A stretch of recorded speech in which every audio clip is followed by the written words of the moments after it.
Hi, everybody, and welcome to another episode of our Made for YouTube series.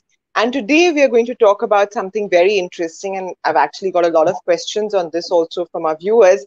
So, the thing that a lot of people wonder is, what's going on in our environment, in the macro environment, as we call it, and how does it actually affect the micros or, say the everyday things, and also particularly the bond fund returns. Now, you must have heard the term that mutual funds are subject to market risk. So, what exactly are these market risks? What are the macro challenges? Are some of them more important than the others? Are they interrelated? Are they dependent of each other? Or are they independent of each other? How do they affect your particular fund and what should you do about it, right? So, all of these are questions that I'm going to be posing to Mr. Sivakumar, who's the head of fixed income at Axis Mutual Fund. Hi, Siva. Thanks very much for joining in. And in India, we are seeing a very, very savage second wave of COVID-19. Globally, of course, the third wave is there. Um, we're seeing a lot of, growth estimates globally being cut for all the economies. Um, on the other side, we hear this news that perhaps, things like inflation could be better. Monsoon is likely to be normal.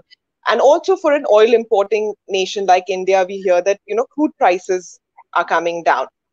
So we know the stats. What we don't know is how all of them are linked, because some are bad, some are good, some somewhere in between. How do they all come together? What is this push and pull of, the macro factors, and how does it all work? Right. So, first of all, thanks for having me, Sumaira. It's always fun to be here. It's an interesting question that you have posed because at the end of the day, especially for bonds and the fixed income markets, macro is everything. And most of the uh, uh, impact that we see on markets, most of market reaction can be explained by expectations change on macro factors. And when we look at macro factors, you have identified quite a few of them already, such as growth, inflation, the government's fiscal deficit, the currency, or external factors such as commodities, etc. And almost always what you see is that they don't all go together. So in some of these tend to run positive, sometimes some tend to run negative, and there's always a little bit of questions to be asked as to what is that factor which is driving the market today, and that's really what we spend our time on. I mean, if it was so simple to say that if I look at these three factors, I can predict what's going to happen to interest rates, life would be very easy. But unfortunately, that's not the way it works. So I think these factors do change from time to time. So obviously, over the last few weeks, the COVID news has been dominating. But if we were having this conversation a couple of months ago, the dominant news was the fiscal deficit. And if you go back a few months before that, it was more about the monetary policy and the excess liquidity and so on and so forth. So the importance of these factors do change. And this also changes because of what's called, in some sense, the news impact. That is, new information that comes in is more important than what's already priced in. So that what changes at the margin is often more important than say the level. So, for example, if inflation is running high, that is typically seen as bad news for bond markets. But let's say if inflation is very high, let's say 7%, but let's say the previous month was 7.5%. So what that means is incrementally the news is getting better. So even though the absolute levels may be still very, very high, it may transpire that incremental news is better than what it used to be, and that actually may be seen as positive. So this is something to keep in mind, that there is no one answer to what macro factor is affecting interest rates at any point in time. Okay, you use this phrase that some of this news is priced in. So would it be correct to assume that bond prices run ahead of the news itself? What does priced in mean? Yeah, so there are always what we consider two parts to analyzing the bond market. I would say three parts, but let me put all those three parts together. The first is the macro fundamentals themselves. So our analysis starts with understanding and forecasting where macro is likely to go. As I said, some of the critical factors would be things like growth and inflation, deficit, and so on. The second part is to understand from the market pricing how much of this is already priced in. So as I mentioned, if, for example, a rise in inflation is anticipated by the market, then the actual rise in inflation in the future will not affect the prices because it's already in the price. But if it's an unanticipated rise, and that's really where we come in as analysts and fund managers to see that can we be ahead of the market in trying to figure out what is likely to change in the future about macro. So the interaction between these two parts, the analysis part, which looks at the current level of macro conditions as well as trying to make forecasts about the future, and the second is what we call pricing, which is to say what is priced into the market. For example, you may have heard this phrase, and the RBI governor has also alluded to the fact that the yield curve is very, very steep.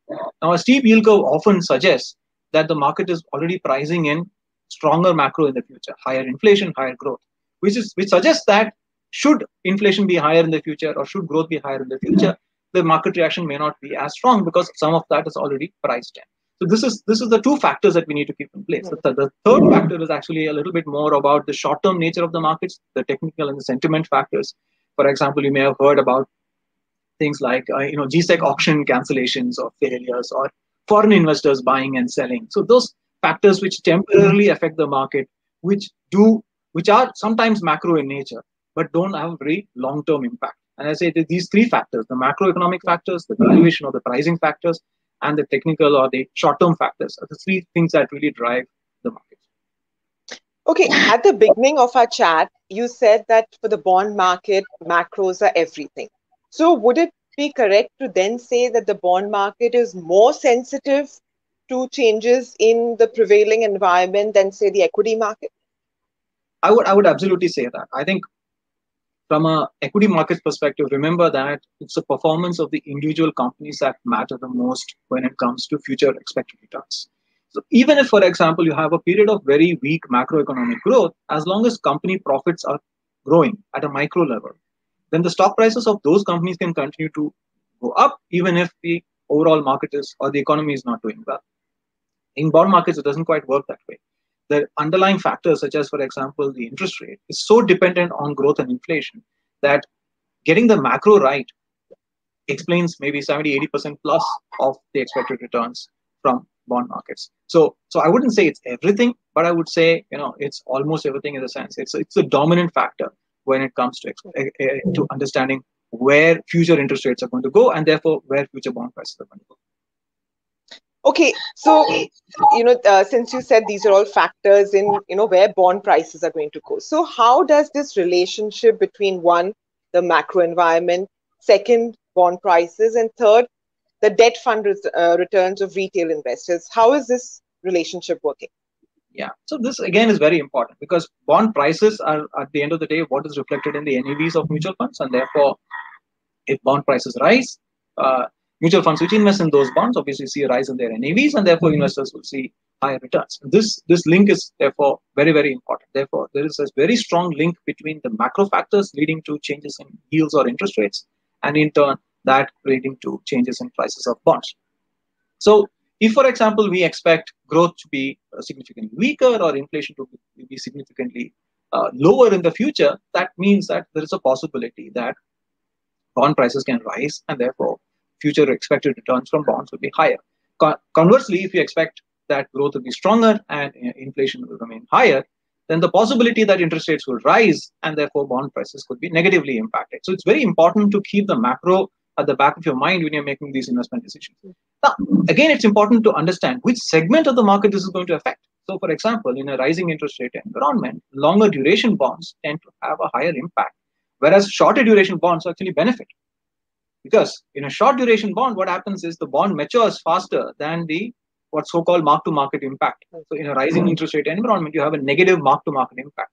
But if it's a very short duration bond, the mark-to-market impact is very less, but you have what's called a reinvestment. That is, the maturing proceeds of the bond get reinvested at higher interest rates. So in a rising interest rate environment, short duration bonds do really well as opposed to longer duration bonds. And this is something that portfolio managers really need to take into account when we design portfolios. So it's not something that investors necessarily need to pay attention at all points of time. But generally, please be aware that this macro factors lead to portfolio decision making, and that can have an impact, therefore, on the expected returns from mutual funds. Okay, and not to suggest that anybody attempt to even play the interest rate cycle, but just to understand from you the theory behind it is how does the cycle work? What are the prevailing interest rates indicating, and therefore, what are the pressure points for the bond market?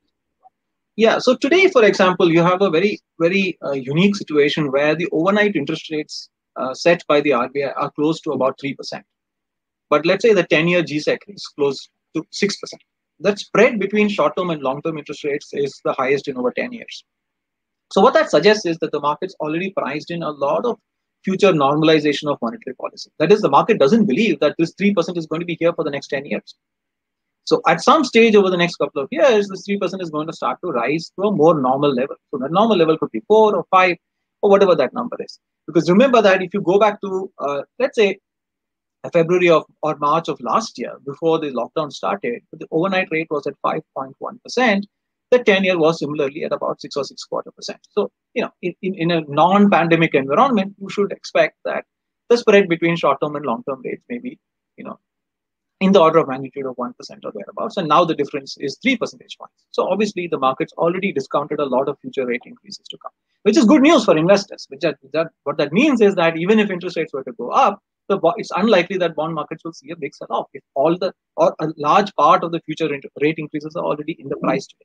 So I think that's where we are. I think the situation is quite different from where we were 3 or 4 months ago, because at that point of time, I think the market was still expecting maybe rate cuts or further easy liquidity to happen. And what we have seen over the last 3 months, RBI has announced this variable rate reverse repo. They have further announced that those variable rate reverse repos will be extended in tenor, for example. So all of this are signals to remove liquidity from the market and start to raise interest rates. The market is obviously not going to wait for those rate increases to come. And in anticipation of that, yields have already moved up quite significantly over the last 3 months. We also saw the government increasing the deficit to support the economy, which is typically what's called a counter-cyclical fiscal policy. That is, when the economic cycle turns down, you increase the deficit to support the economy. So from a macroeconomic perspective, that might be the right thing to do.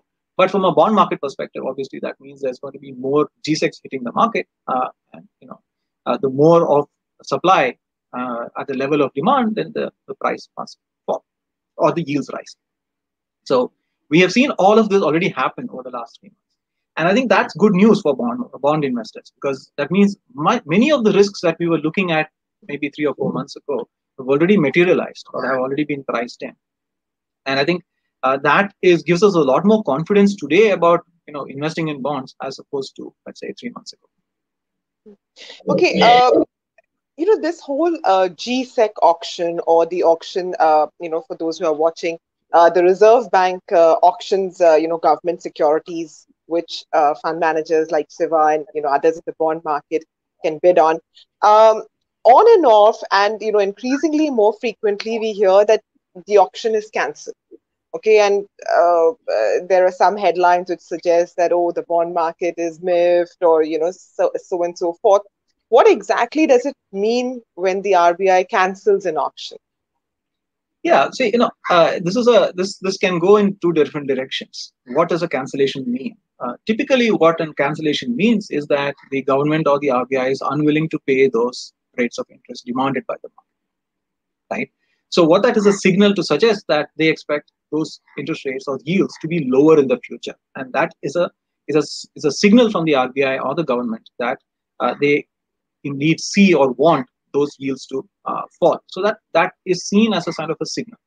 The other way of looking at it is that at the price or the yield at which the government was willing to offer these bonds, there were no buyers. So you can see this as either a failure to sell or as a price signal. Which way the market reads it actually depends on the conditions of the day. So, for example, if more often than not, I would say that the signal that the RBI is looking to send is not that they can't find buyers, but rather they are looking to send the signal that they want yields to be lower. So typically, when you see, therefore, an auction cancellation or so-called auction failure, you actually see bond prices rally or do well, because it's seen as a signal that RBI expects actually yields to fall. Okay. And just one final question, Siva. Where does the global bond market fit into the mix? Because, we've seen, global bonds sometimes crash. We know that some markets have even negative rates, etc. So how does an Indian investor read this whole coming together of the Indian bond market with the global peers? Yeah, as Indian markets are, kind of linked, and the economy is definitely more linked to the rest of the world. It's natural that even our interest rate cycles start to be more in sync. But the reality is that Indian interest rate cycles are actually not very much in sync with the rest of the world.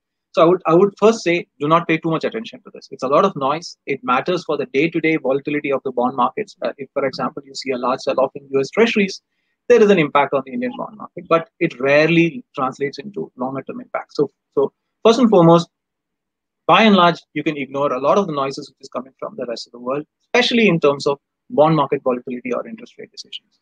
Having said that, there are a couple of important things to keep in mind. First, that very often when you see bond yields rise, it's because of changes in market expectations, as we discussed in terms of macro. So when you look at, for example, US bond yields rise, it's typically because people are expecting US interest rate to go up because, for example, inflation to go up.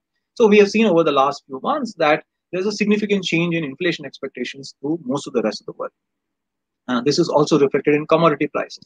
And when commodity prices rise, that gets transmitted into India. You mentioned earlier about India being a net importer of oil and other commodities. So if commodity prices rise because of a rise in global inflation expectations, that certainly can translate into India. The second impact is actually through the currency channel. So when global bond yields rise, there's a possibility that the rupee sells off. And if that were to happen, then again, you have a pressure on RBI, for example, to tighten monetary policy. So it's important that we keep the macro picture, global macro picture in mind, but not get swayed by short-term movements in global interest rates, because that is not the way our markets react. It reacts to global macro for sure, but not so much to the yields themselves over a period of time. If I can, I'll also take a minute also to talk about another channel through which macro impacts bond funds. And that is actually, if you look at how macro impacts corporate performance, especially on the credit side. And we've discussed the impact of macro on interest rates. But it's also important to understand that macro does have a role to play even in the credit. So over the last 3 years or 4 years, so let's say between 2017 to 2020, we saw a broad general decline in the GDP growth rates in India. It was also a period when credit markets did quite poorly, especially from 2018 to 2020. But now we are actually seeing, for example, improvement in macroeconomic conditions. We are seeing growth coming back and general improvement in commodity prices, which is also reflective of better macro to come. So these cycles are also linked. So on the one side, you have a macro impact on interest rates, which when you have high growth and high inflation, you actually see those bonds getting negatively impacted. But improving macro leading to better corporate profitability actually leads to better performance of the credit or the corporate bond segment.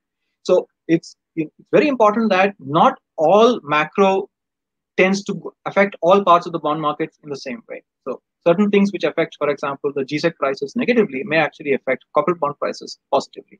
So when we analyze this, and again, this is where fund managers like me or my team, we come into play, or in the sense that look at increasing or decreasing the weights to GSECs and corporate bonds in reaction to what we think is happening to macro. So it is, like I said, it's very, very important, as I said at the beginning of this conversation. But important also to look at what is noise, what is not. And I would say that in the context of your question, the global factors are more noise than anything else, but the local factors, especially local macro, is important both for interest rates as well as credit. Siva, thank you so much for this masterclass, and thank you for generously sharing your learnings and experience with our viewers. We really appreciate your time and the effort that you put into explaining all of this in a language that all of us can understand. Thank you very, very much. Thank you, Sumaira, and have a nice day. Okay, guys, I hope you've taken down notes. If you haven't, I'd suggest you go through the video again. And if you have any questions, we'll be very, very happy to take them up. Do send them, write them down in the comment section below. Thank you very much for watching. I hope this was helpful.